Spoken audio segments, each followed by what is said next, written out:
The St. Louis Cardinals are a proud franchise. 11 World Series titles, a great, knowledgeable fan base, and the Cardinal way.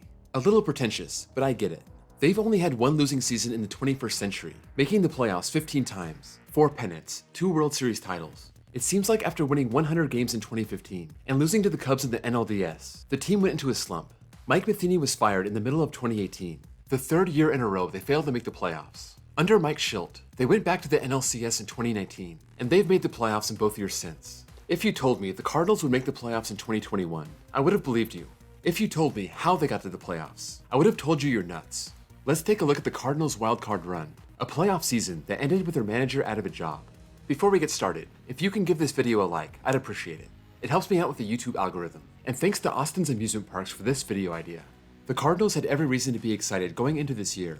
They weren't great in 2020, but they got into the playoffs, only to lose to the Padres in the wildcard round. Considering that COVID knocked them out for 2 weeks after the season started, and they had to play 11 doubleheaders in a month and a half, that's not bad. Jack Flaherty was coming off a rough 2020, but it was clear he's an up-and-coming star. Carlos Martinez had been one of their best pitchers since 2015, but he had a near 10 ERA in 5 starts. Despite this, Adam Wainwright seems to only get better with age. Dakota Hudson had a sub-3 ERA in 8 starts, but then went down for Tommy John surgery. And Kwon Hyun Kim had a 1.62 ERA over 7 starts. The bullpen was also strong, 3rd in the National League in ERA. As a whole, the Cardinals' pitching staff was 4th in the league with a 3.90 ERA.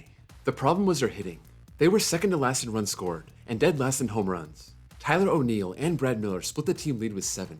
Only Paul Goldschmidt, Harrison Bader, and Brad Miller finished with an OPS plus above league average. Matt Carpenter only hit 186. The Cardinals needed to address their offense, and they went out and traded for the biggest fish they can find.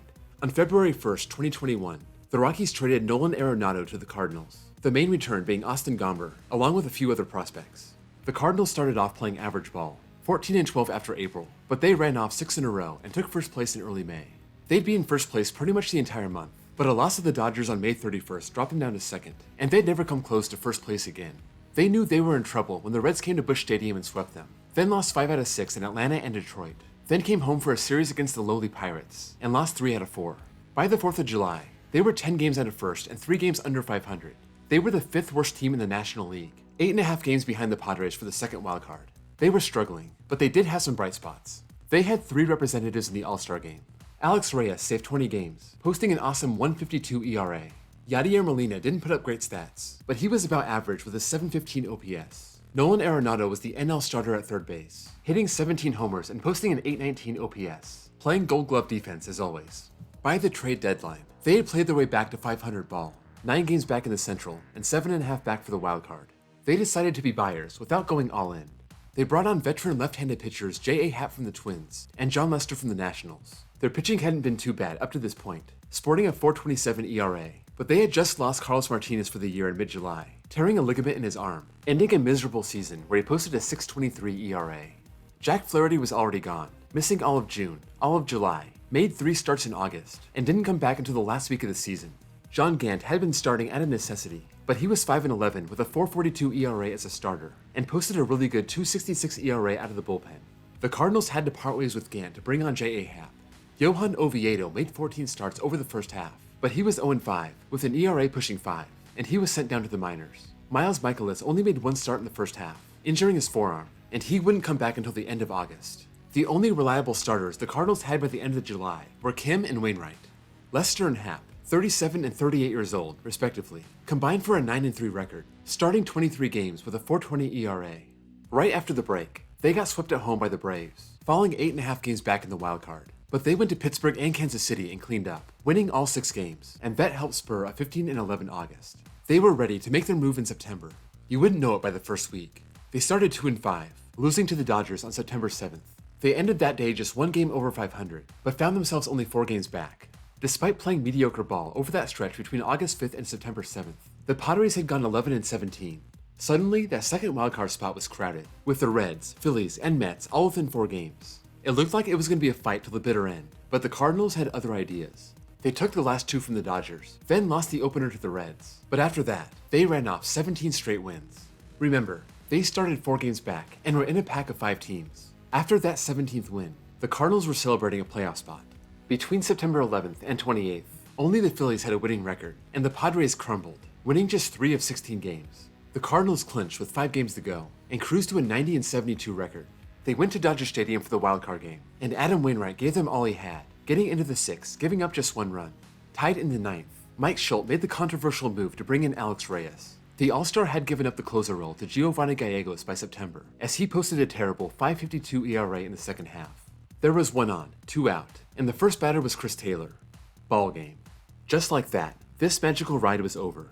A couple weeks later, the Cardinals fired Mike Schultz, citing philosophical differences. Despite making the playoffs every full year, posting a 252 and 199 record, and coming off a 90-win season, the Cardinals wanted to move on from him. Apparently, there were rumors about this in August, and that 17-game winning streak didn't change their mind. Schultz didn't see eye to eye with upper management when it came to analytics, so they're going to find a guy who's willing to buy in.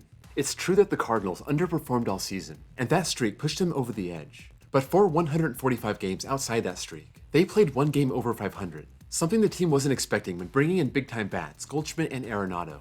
The team was still only 10th in runs scored, the best season coming from neither of those guys, but Tyler O'Neill.